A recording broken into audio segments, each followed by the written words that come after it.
నా పేరు Ranga Praveen Kumar Shetty, Facebook ID. మొన్న సంక్రాంతి పండుగ రోజు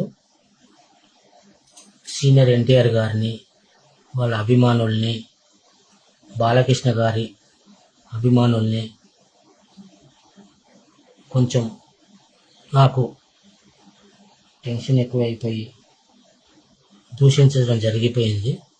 దాని గురించి ఖమ్మం 3 టౌన్లో కేసు కూడా బుక్ అయిపోయింది. 13 రోజులు జైల్లో ఉండి వచ్చినాను. నేను చేసిన తప్పుకి నా భార్య, నా పిల్లలు చాలా ఇబ్బందులు పడుతున్నారు. ముఖ్యంగా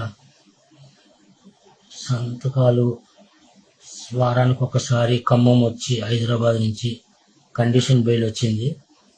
మండే రావాలి. నేను చాలా ఇబ్బంది ఉంది సార్. రంజిత్ కుమార్ చౌదరి గారు, దయచేసి మాకు కొంచెం సహాయం చేయగలరని ప్రార్థిస్తున్నాను. నేను చేసింది క్షమించరాని తప్పని తెలుసు. మహానటుడు ఎన్టీఆర్ని దూషించిన దానికి శిక్ష అనుభవించినాను. కానీ చాలా బాధపడుతున్నాను. తర్వాత నేను ఆ వీడియో వెంబటే డిలీట్ చేసడం జరిగింది. పోలీసు వారు కూడా ఆ వీడియో డిలీట్ చేయించారు నాతోటి.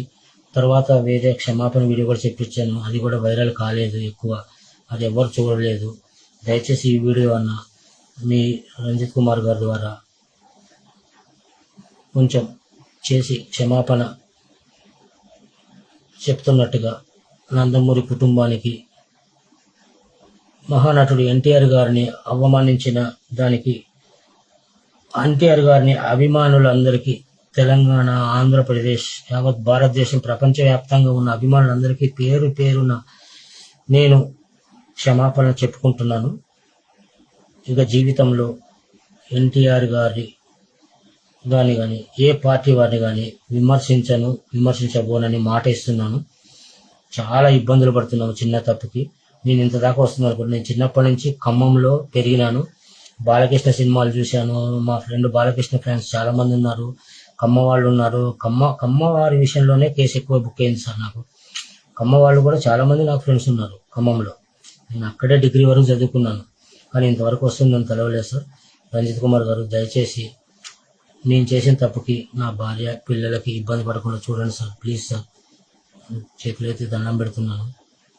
చాలా ఇబ్బంది పడుతున్నారు. నేను వారానికి ఒకసారి హైదరాబాద్ నుంచి ఖమ్మం రావాలి. నా పాప కూడా మన ఎగ్జామ్ సరిగ్గా రాయలేదు. మళ్ళీ ఇంకో ఎగ్జామ్ ఉంటుంది, ఎంసెట్ ఉంటుంది. చాలా ఉన్నాయి సార్. మా బాబు కూడా డిగ్రీ చదువుతున్నాడు. చాలా ఇబ్బందులు ఉన్నాయి.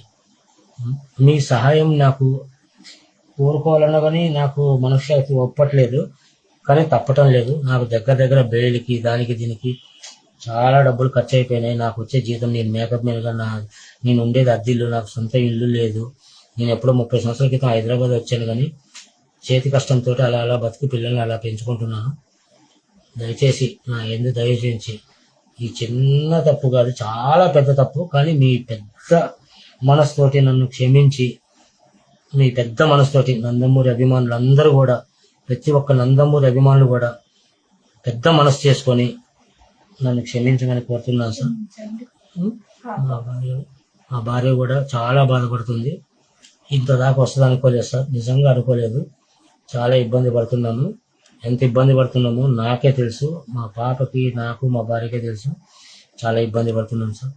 దయచేసి ఇక మీద నుంచి ఎక్కడ కూడా, ఏ ఫేస్బుక్లో కూడా ఎవరిని కూడా కించపరిచే మాటలు మాట్లాడాలని చెప్పి హామీ ఇస్తున్నాను.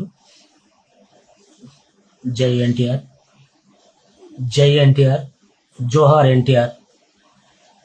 తప్పైందండి, క్షమించండి, మన్నించండి. ప్లీజ్ అర్థం చేసుకోండి.